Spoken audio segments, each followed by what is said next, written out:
জমে উঠেছে।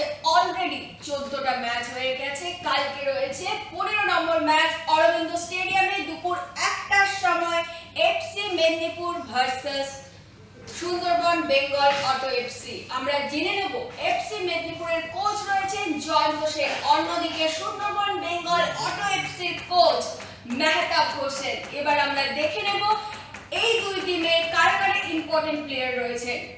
এফসি মেদিনীপুরে রয়েছেন সোমনাথ প্রামাণিক, স্নেহময় ভূমিজ, যাকে আমরা বিএসএল এর ট্রায়াল থেকে তুলে এনেছি, শাগুন সোরেন, বাপন দে, এরা লোকাল প্লেয়ার, এরা খুবই ভালো খেলেছেন। অন্যদিকে সুন্দরবন বেঙ্গল অটো এফসিতে রয়েছেন রিচমান, আকিব নবাব, এরা অলরেডি গোল করেছেন, রাফিক, সঞ্জীবন ঘোষ, এরাও খুব ভালো খেলেছে। এবার সব থেকে ইম্পর্টেন্ট বিষয় হচ্ছে সুন্দরবন অটো এফসি 3টে ম্যাচের মধ্যে কিন্তু 3টে ম্যাচেই জয়লাভ করেছে, অর্থাৎ ওদের পয়েন্ট এখন 9, অনেকটাই এগিয়ে গেছে। কিন্তু এফসি মেদিনীপুর 3টে ম্যাচের মধ্যে 2টো ম্যাচে হেরে গেছে এবং একটা ম্যাচে ড্র করেছে।